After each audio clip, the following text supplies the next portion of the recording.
Okay, this is just a quick rundown on how you can use the wrapped journal cover die to make the similar project that I made yesterday using the index card folder die.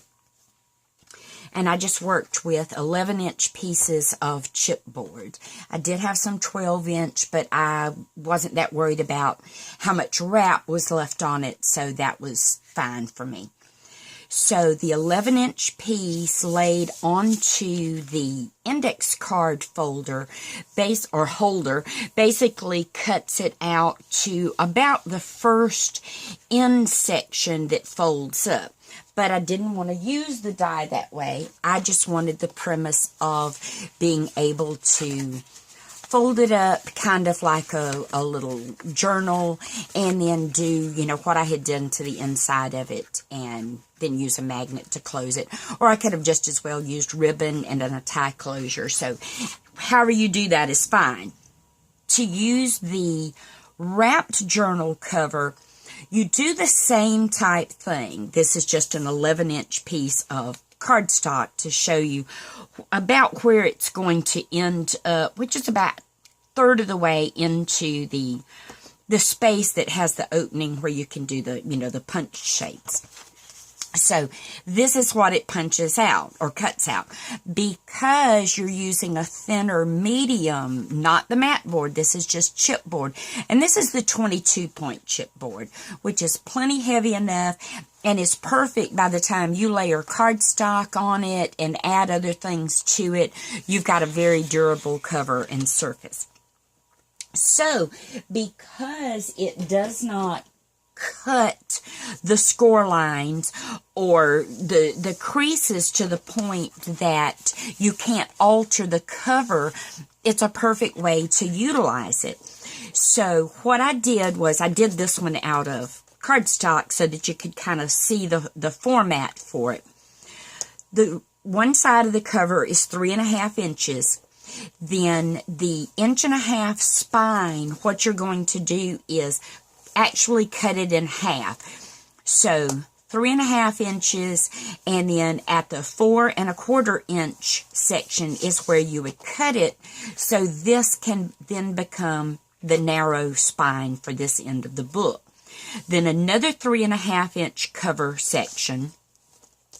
Then half of this distance, because you want that 3/4 inch distance, I scored another 3/4 inch spine. Then the remainder is just going to be your wrapped part of the book. So it'll go together the same way. So let's see if I can get all of this and hopefully it's showing up. So what I did was scored at 3.5 and at 5.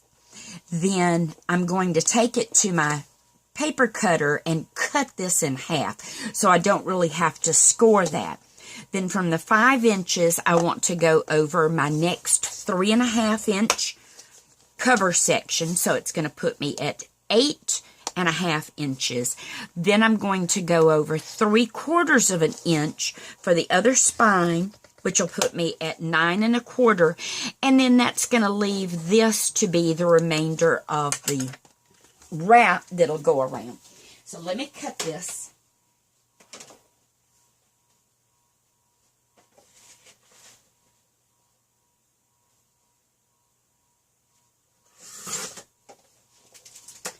Okay, I have my big paper cutter on another table there because it's impossible to move it as I need to, so to speak.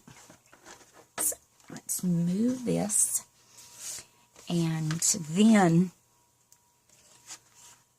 what I'm going to do is I'm going to join these together. And you're going to go back and put a piece of pattern paper or just a cardstock layer to cover that. So that's not going to be any big deal as far as the holes. We're not even worried about the holes. All we want to do now is just join that. And when you join this, let me get this kind of in place. When you join this, you want to make sure that the score lines are not covered. So you notice you can still see the score line for this section here, and you can still see the indentation of the score line for this side. Then, and I would wait till that's actually a little drier, but I'm trying to do it and the video not take so long to upload. So,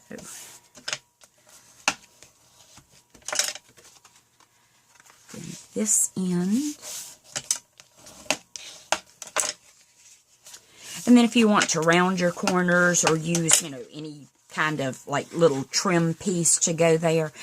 So there's your comparable book using the wrapped journal die.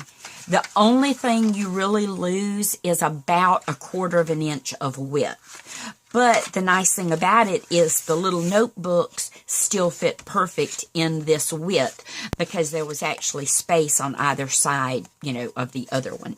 So that's just how simple it is to make that same little book using the wrapped journal cover. And this also just makes a neat, like, skinnier book, you know, with the narrower spines. So I hope that helps.